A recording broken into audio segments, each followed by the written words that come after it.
The church should be seeker sensitive, but it must not be seeker driven.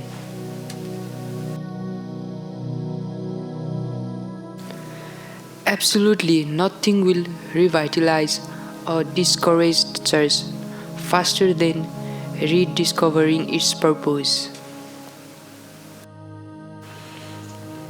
Your church's foundation will determine both its size and strength. You can never build larger than your foundation can handle.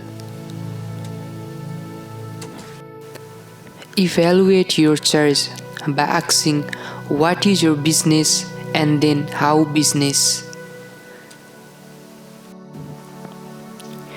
It isn't your job to create the purpose of the church, but to discover them.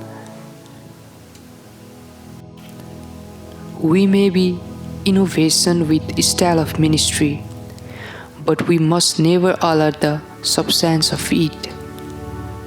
A great commitment to the great commandment and the great commission will grow a great church.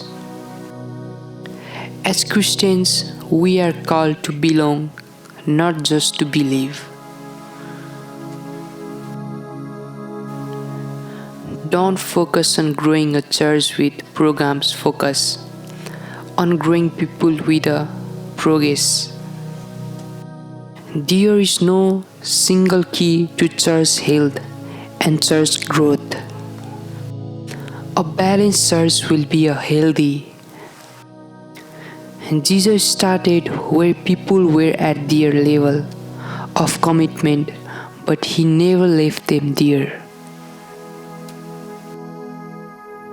Grow the church from the outside in rather than from the inside out. Build a multi-dimensional ministry by focusing on one level of commitment at a time. You don't get credit for runners left on base.